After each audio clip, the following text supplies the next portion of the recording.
Welcome into K-State Online. I am Mason Voth. That is Drew Galloway. Thursday, May 29th. It is a significant time for K-State football because they are about to welcome in a big list of official visitors.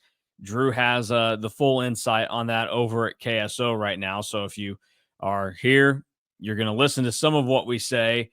You're going to need some more info as to what is going on. You can go get that over at KSO, and we'll talk a little bit more about that in a little bit. But let's just start with the basics here, Drew. How many players is K-State welcoming in this weekend? And I noticed a little bit of a theme. Maybe this is just because, we know it's a talent-rich area, but this feels like a big Texas weekend for K-State recruiting. Yeah, you're exactly right. There's 14 official visitors, and let me do some real quick math here. Always a dangerous game when you do this live about how many Texas guys there is. I believe 9 in the quick math that I just did. So 9 of the 14 from Texas.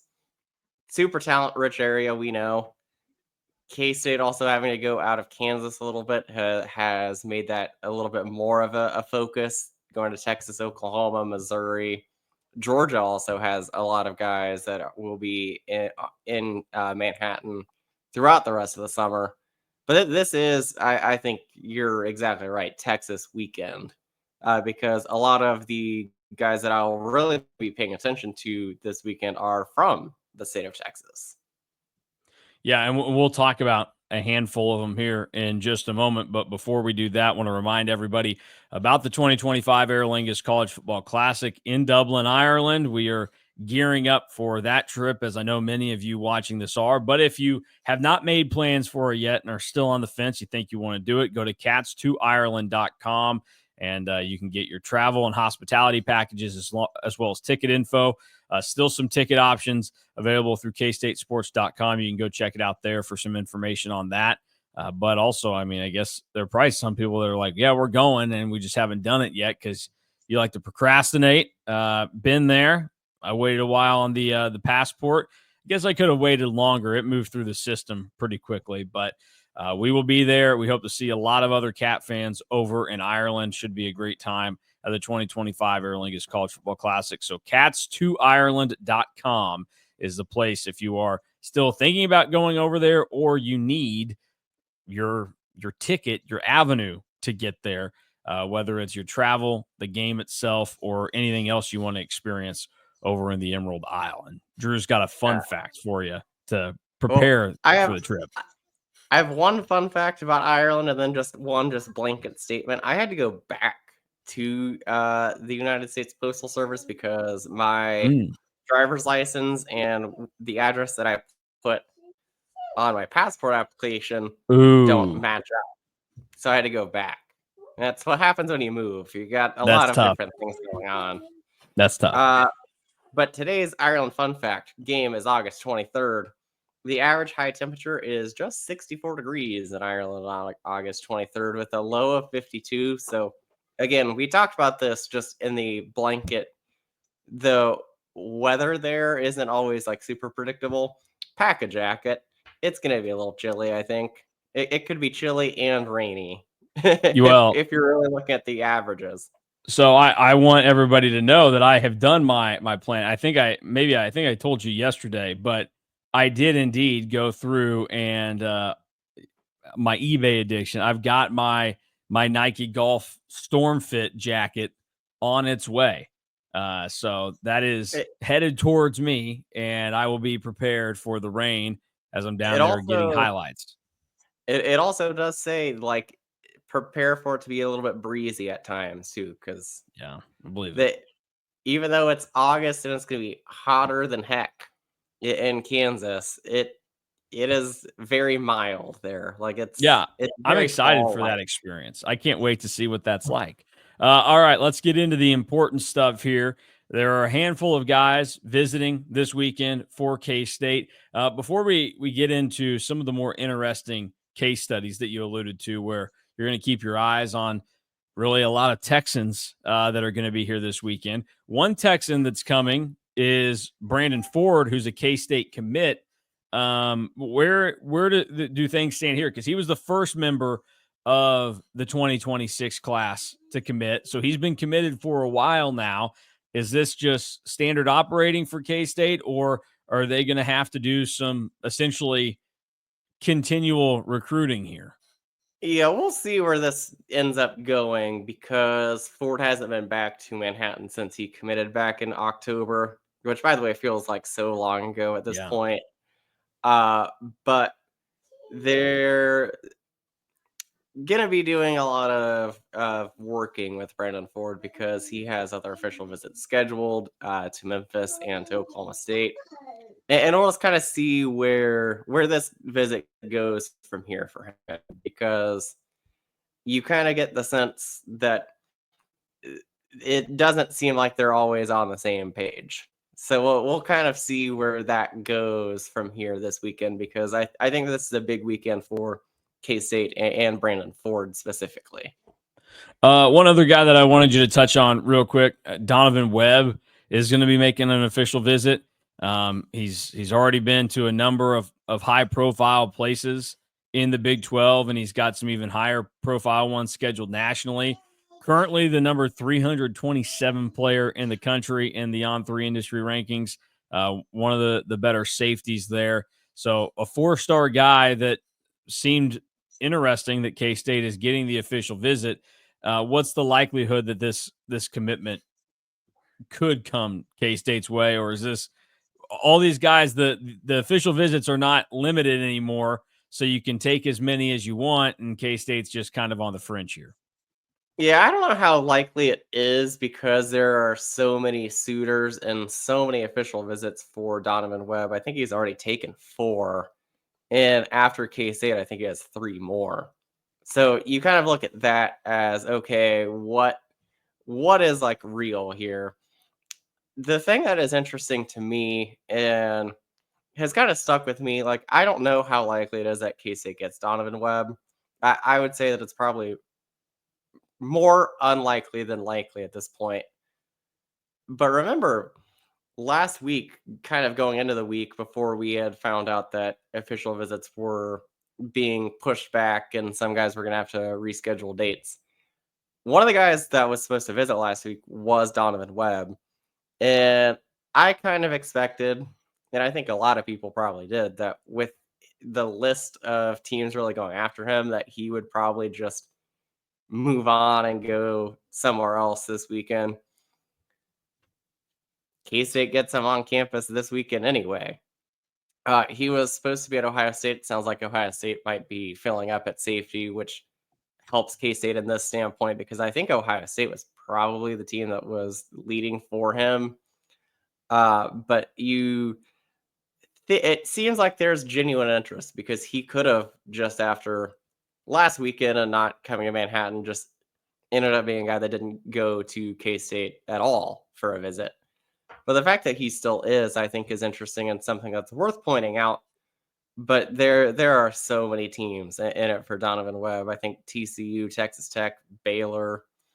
He has official visits to Notre Dame. I think LSU is also involved. Like there are a long list of teams, which just makes it kind of hard to judge where recruitment is at when there's that many teams and that many visits scheduled. It's kind of like what we talked about last week with Chase Campbell, the receiver from Lubbock. When you take so many official visits, it's really hard to figure out what a hierarchy of teams are because plot twist, I don't know if everybody knows this. Every team has a really good official visit. Yeah. Like there unless you like monumentally Neglect screw the up. guy.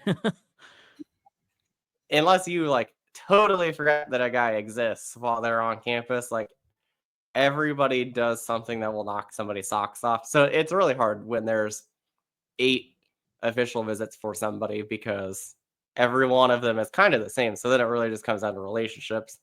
And then Donovan Webb also isn't the most talkative person in the world. Well, I just you look now at these guys that have all these visits lined up. It turns official visit month into much more of a a marathon than even in the past, where you have a guy and it's like, yeah, there's 4 or 5 schools there, whatever.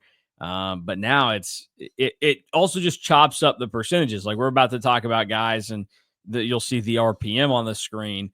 It just, and the RPM is not the gospel, but like the more teams you have in the mix and the more visits that are scheduled, like there's just more of a chance that, like, if in a normal year you had 4 official visits scheduled, and let's use Ohio State for example, they were, you're like, they probably make up 50% of the pie of where I want to go right now. Okay, well then there's 3 other schools that make up the other 50%. But now, like, it just, why would you take? I understand why you might, but why would you realistically take 8 visits if there's only 4 schools that are catching your eye? I think guys want to have their options open more now, and we'll see what ends up happening here. But I figured you could give some insight on that. Let's dive in though to the ones that really have caught your eye, and let's start at a position that is important. K-State doesn't have it yet, and it seems like this is, I don't know if people should be worried about the way that it's transpired because it went so smoothly last year in getting a quarterback with Dylan Duff. Not the case right now as K-State welcoming in Miles Teadeki, a quarterback out of Austin this weekend for an official visit. Feels like we've heard 50 different names at quarterback this cycle for K-State. So what's the word on Teadeki, and really what's going on with K-State in their hunt for their 2026 QB? Yeah, Miles Teadeki is very interesting to me, and why I really wanted to talk about him, because he's somebody that he was offered like literally last week. Like his offer is just now like about a week old. He was offered 5 days ago by K-State, and they really pushed to get him on campus right away. So that tells me, number one, that they really like him and they probably want it to be shut down this weekend. But the other interesting thing is Teadeki is a very accomplished player. Like he has even better stats than what Brady Palmer had last season, the other kind of big name at quarterback that K-State's been going after. But his offer sheet is significantly smaller. And what's interesting to me is all of Teadeki's offers have came since February. So that tells me that either coaches have found something that they really like from him just throughout the spring and kind of leading up to the summer before he probably went to a bunch of camps, or he is a pretty good baseball player. Like there's a chance that like he wanted to play baseball in college and now he just finally realized, okay, like I want to really pursue football now. So there's a lot of things with Teadeki that I think are interesting and have a lot of moving parts. Am I overly concerned that K-State doesn't have a quarterback and there's been a lot of names this cycle? Not really. I just think that there's been kind of a shift in what they want for quarterbacks. And you're never going to have like a cycle where, like last cycle was more of the exception and not the rule. And even like the last few, because you went on a run where K-State really latched Yeah. on to Avery Johnson early, obviously. Yeah. And then Makes sense. and then obviously latched on to Blake Barnett early because he was one of the first commits in 2024. And then Dylan Duff was the first in 2025. So I think that this is more of just kind of like a shift in philosophy. And also, like, I think K-State really likes their quarterback room right now. So I think that with that, they're kind of navigating, okay, like who else do we want to add to this? The other thing that with Teadeki that makes him even more interesting, and some people like it, some people hate it. I don't think that it's really like a huge deal. He is left-handed. Yeah. I was going to say he's But left-handed. but some people like hate that with a quarterback. I know that the spin is different. I know that how you're going to shuffle your offensive line is a little bit different, but I don't think that it's like a huge deal in the long term. Like I I guess you can miss me with a bunch of, oh, he's left-handed, we can't have that. I'd be more worried about what his mechanics are, and like I think that he needs to make a little bit of adjustments with his mechanics throwing the ball. than him actually being left-handed. You're saying if a commitment does come when we're showing the tape that I should just reverse it, and so we mirror it, and then we see what he would look like right-handed, so we can truly process the kind of quarterback he is. It's apparently because some people were like really Lefty quarterbacks are disrespecting just strange. You don't see a lot of them like at a highly successful level. No, but I also think that that's just part of that. As somebody that, as time has gone on, and like my sisters have had kids, and that are two of the left-handed. and two of the four are Oh left-handed, no. and a lot of left-handed people run in my family. I've realized that I think that I was supposed to be left-handed, and was one of the kids that at like my Oh. daycare preschool got conformed to being right-handed. I don't think that being a left-handed quarterback is a big deal. I mean, for God's sakes, he was the offensive player of the year in, in the 6A Division 2 in Texas last year. I think he's fine. Well, everybody's got defects in life, and if yours just so happens to be you use the wrong hand, but you still do everything pretty well, I think people can look past that. The other thing to note, you mentioned the baseball side of it for Teadeki, so that's notable. Also, a ton of Ivy League offers, and that seems to be another. I don't know if it's an intentional trend for K-State over the last handful of years in recruiting, but we've seen a number of guys when we've discussed them that they also have a lot of the Ivy League potential in their background. But this will definitely be one to watch, and with K-State's hunt for a quarterback, something to keep an eye on this weekend. And Drew will have updates on that over at KSO. Let's keep going through the crowd of Texans, and this is a name that we've talked about quite a bit. Keegan Collins, an offensive lineman out of Amarillo. He will make his official visit this weekend to K-State. Seems like it's Texas Tech and K-State in the thick of things here. What do you make of K-State's hunt for somebody that's right in Texas Tech's backyard? Yeah, I think that it is Texas Tech and K-State. I think that Arkansas is kind of lingering, but these are the two schools that I think feel the best. And the RPM shows Texas Tech. I know that as soon as he took an official visit to Texas Tech, that a lot of their writers put in predictions for him. But I'm going to do my best Lee Corso impression and say, not so fast, my friend.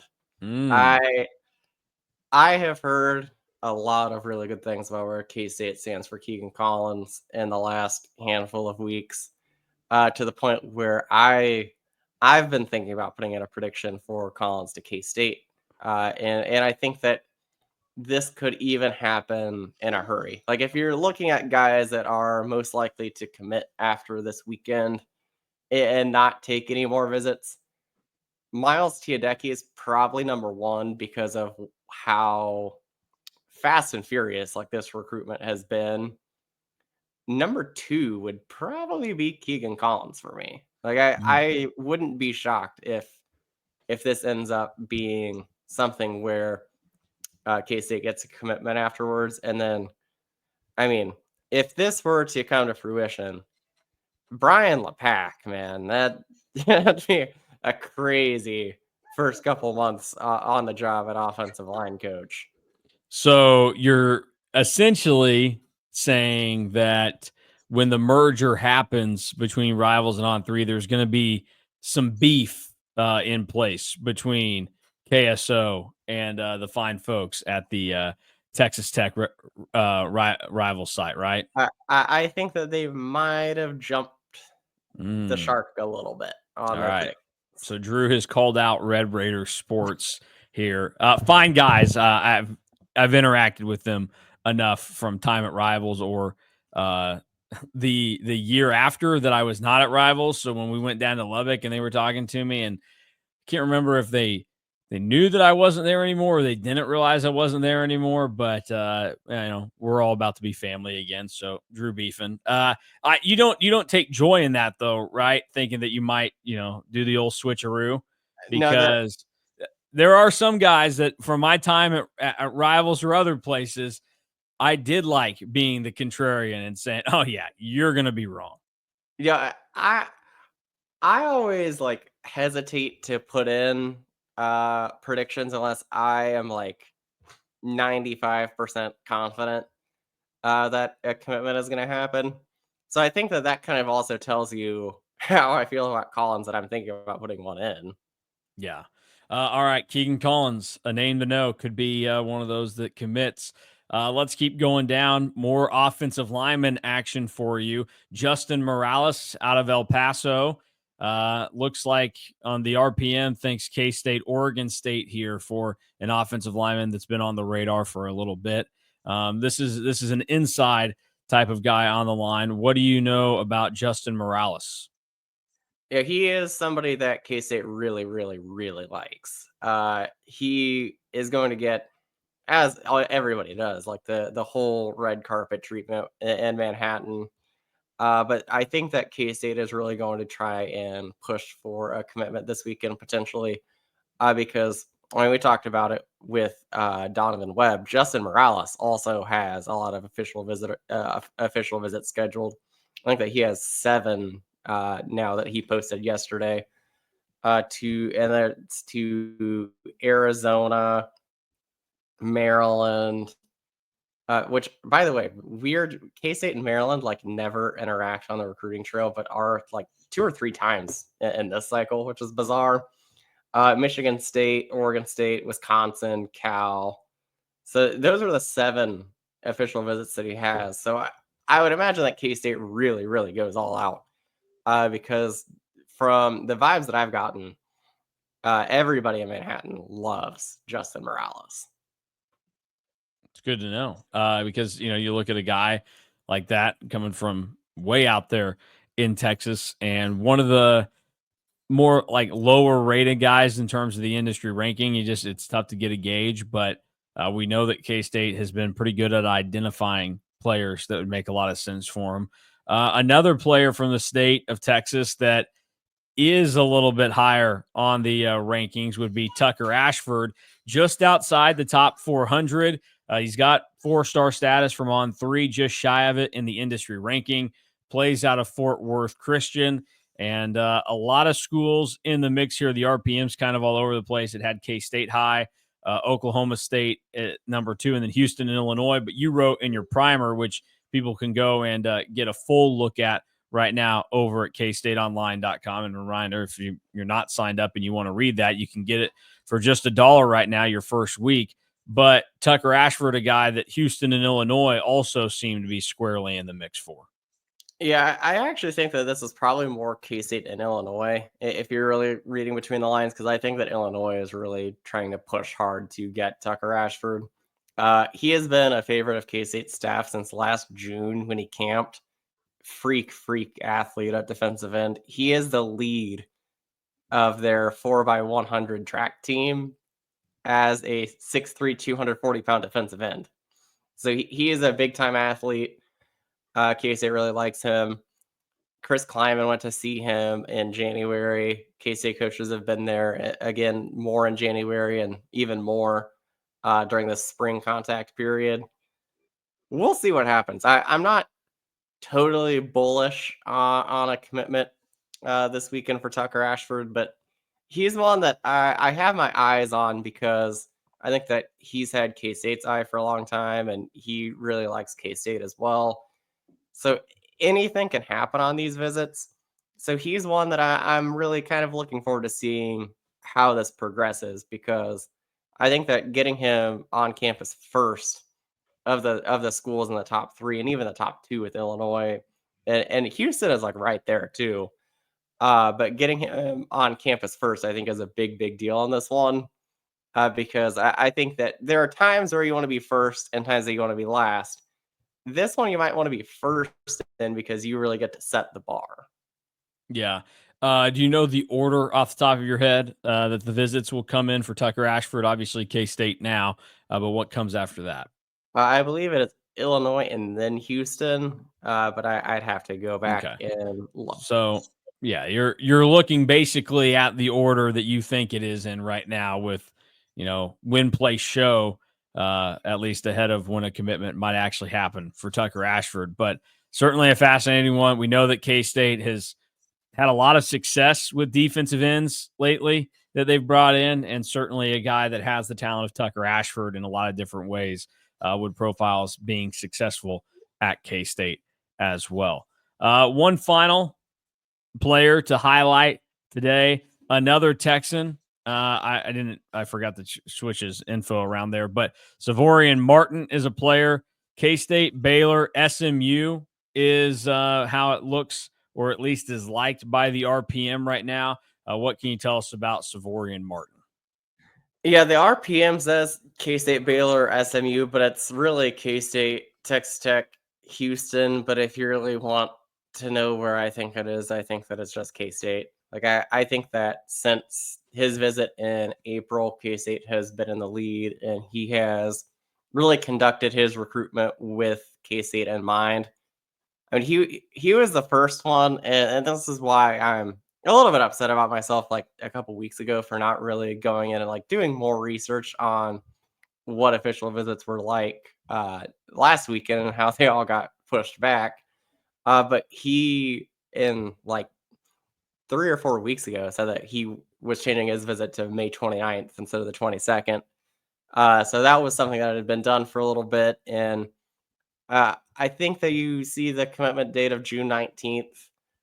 I'm pretty sure that's still going to happen, but I still think that he is going to be a Wildcat, even though he will still likely visit Texas Tech and Houston.